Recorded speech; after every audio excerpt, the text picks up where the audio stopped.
नमस्कार शेतकरी मित्रांनो, खरीप पीक विमा 2025 हा राज्यामधील सर्व जिल्ह्यांमधील शेतकऱ्यांसाठी मंजूर करण्यात आलेला आहे। यावर्षी सरसकट 17,500 एवढा निधी हा राज्यामधील सर्व शेतकऱ्यांच्या खात्यामध्ये जमा होणार आहे। तर मित्रांनो, आता आपण या व्हिडिओच्या माध्यमातून संपूर्ण नांदेड जिल्ह्याचा अपडेट जाणून घेण्याचे प्रयत्न करणार आहोत। आता या नांदेड जिल्ह्यामधील कोणकोणते शेतकरी आहेत, कोणकोणते तालुके आहेत आणि कोणकोणते महसूल मंडळ आहेत याची संपूर्ण माहिती आपण या व्हिडिओच्या माध्यमातून जाणून घेण्याचे प्रयत्न करणार आहोत। मित्रांनो, नांदेड जिल्ह्यामधील एकूण 16 तालुके याच्या अंतर्गत पात्र करण्यात आले आहेत आणि या 16 तालुक्यामधील सर्व शेतकऱ्यांना हेक्टरी 17,500 रुपये एवढा निधी हा त्यांच्या खात्यामध्ये वितरित होणार आहे।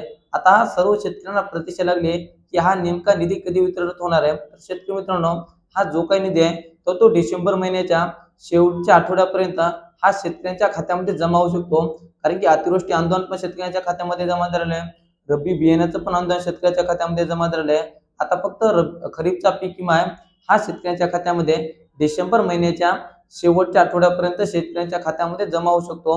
आता नांदेड जिल्ह्यामधील एकूण 16 तालुके आहेत आणि 92 महसूल मंडळ आहेत। या सर्व शेतकऱ्यांची यादी आपण बघणार आहोत। याच्यामध्ये आता नांदेड जिल्ह्यामधील अर्धापूर तालुका, भोकर तालुका, बिलोली तालुका, त्यानंतर देगलूर तालुका, तसेच धर्माबाद तालुका, हातगाव तालुका, हिमायतनगर तालुका, कंधार तालुका, किनवट तालुका, त्याच्यानंतर लोहा तालुका, माहूर तालुका, मुखेड तालुका, त्यानंतर मुदखेड तालुका, नायगाव तालुका आणि नांदेड तालुका।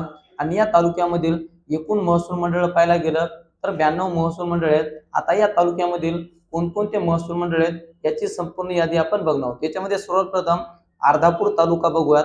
अर्धापूर तालुक्यामधील एकूण 3 महसूल मंडळ याच्या अंतर्गत पात्र आहेत। त्याच्यामध्ये पहिला म्हणजे अर्धापूर महसूल मंडळ, तसेच दाभड महसूल मंडळ आणि माळेगाव महसूल मंडळ। या सर्व महसूल मंडळामधील शेतकऱ्यांच्या खात्यामध्ये हेक्टरी 17,500 एवढा निधी हा वितरित होणार आहे। त्याच्यानंतर भोकर तालुका, भोकर तालुक्यामधील एकूण 5 मंडळ याच्या अंतर्गत पात्र आहेत। पहिला म्हणजे भोकर महसूल मंडळ, भोसी महसूल मंडळ, किनी महसूल मंडळ, मातूळ महसूल मंडळ आणि मोकाळी महसूल मंडळ। या सर्व महसूल मंडळामधील शेतकऱ्यांच्या खात्यामध्ये हेक्टरी 17,500 एवढा निधी वितरित होणार आहे। त्याच्यानंतर बिलोली तालुका, बिलोली तालुक्यामधील आदमापूर महसूल मंडळ, बिलोली महसूल मंडळ, कुंदळवाडी महसूल मंडळ, लोहगाव महसूल मंडळ, रामतीर्थ महसूल मंडळ, तसेच सागरोळी महसूल मंडळ हे सर्व महसूल मंडळे याच्या अंतर्गत पात्र आहेत। त्याच्यानंतर देगलूर तालुका, देगलूर तालुक्यामधील देगलूर महसूल मंडळ, हानेगाव महसूल मंडळ, खानापूर महसूल मंडळ, माळेगाव महसूल मंडळ, मारखेल महसूल मंडळ, नारंगल खुर्द महसूल मंडळ आणि शहापूर महसूल मंडळ ही सर्व महसूल मंडळे याच्या अंतर्गत पात्र आहेत। त्याच्यानंतर धर्माबाद तालुका, धर्माबाद तालुक्यामधील धर्माबाद महसूल मंडळ, जरीकोट महसूल मंडळ, कारखेली महसूल मंडळ आणि सिजरकोट महसूल मंडळ ही सर्व महसूल मंडळे याच्या अंतर्गत पात्र असणार आहेत। त्याच्यानंतर हिमायतनगर तालुका, हिमायतनगर तालुक्यामधील हिमायतनगर महसूल मंडळ, जवळगाव महसूल मंडळ आणि सारसा महसूल मंडळ ही सर्व महसूल मंडळे याच्या अंतर्गत पात्र आहे। पुढचा जिल्हा म्हणजे हातगाव तालुका, हातगाव तालुक्यामधील आष्टी महसूल मंडळ, बाराड शेवळा महसूल मंडळ, हातगाव महसूल मंडळ, मंठा महसूल मंडळ, निवगा महसूल मंडळ, पिंपरखेड महसूल मंडळ, तळणी महसूल मंडळ आणि तामना महसूल मंडळ ही सर्व महसूल मंडळे याच्या अंतर्गत पात्र आहेत। पुढचा तालुका म्हणजे कंधार तालुका, कंधार तालुक्यामधील बारूळ महसूल मंडळ, डिग्रज बुद्रुक महसूल मंडळ, कंधार महसूल मंडळ, कुरुला महसूल मंडळ, उस्माननगर महसूल मंडळ, पेटवाज महसूल मंडळ आणि फुलवाल महसूल मंडळ ही सर्व महसूल मंडळे याच्या अंतर्गत पात्र असणार आहेत।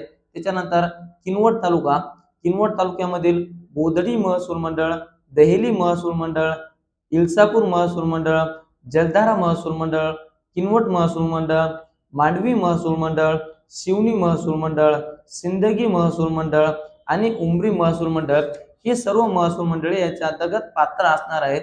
त्याच्यानंतर लोहा तालुका, लोहा तालुक्यामध्ये कलंबर बुद्रुक महसूल मंडळ, कापसे महसूल मंडळ, लोहा महसूल मंडळ, मालाकुली महसूल मंडळ, सावरगाव नसरत महसूल मंडळ, सेवाडी बा महसूल मंडळ आणि सोनखेड महसूल मंडळ ही सर्व महसूल मंडळे याच्या अंतर्गत पात्र असणार आहेत। त्याच्यानंतर माहूर तालुका, माहूर तालुक्यामधील माहूर महसूल मंडळ, सिंदखेड महसूल मंडळ, वाईबा महसूल मंडळ तसेच वानोळा महसूल मंडळ ही सर्व महसूल मंडळे यांच्या अंतर्गत पात्र असणार आहेत।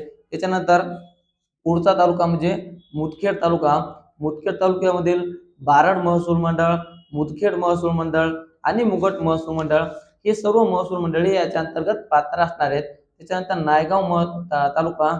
नायगाव तालुक्यामधील बरबरा महसूल मंडळ, घुंगराळा महसूल मंडळ, कुंटूर महसूल मंडळ, मांजरम महसूल मंडळ, नायगाव महसूल मंडळ आणि नरसी महसूल मंडळ ही सर्व महसूल मंडळे यांच्या अंतर्गत पात्र करण्यात आलेली आहेत.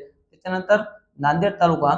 नांदेड तालुक्यामधील लिंबगाव महसूल मंडळ, नालेश्वर महसूल मंडळ, नांदेड रूरल, नांदेड ग्रामीण महसूल मंडळ, तरोडा बुद्रुक महसूल मंडळ, तुप्पा महसूल मंडळ, वाराणसी महसूल मंडळ, विष्णुपुरी महसूल मंडळ आणि वाजेगाव महसूल मंडळ ही सर्व महसूल मंडळे याच्या अंतर्गत पात्र आहेत.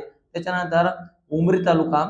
उमरी तालुक्यातील धानोरा बुद्रुक महसूल मंडळ, बोलेगाव महसूल मंडळ, सिंधी महसूल मंडळ आणि उमरी महसूल मंडळ ही सर्व महसूल मंडळे याच्या अंतर्गत पात्र करण्यात आलेली आहेत. त्याच्यानंतर मुखेड तालुका.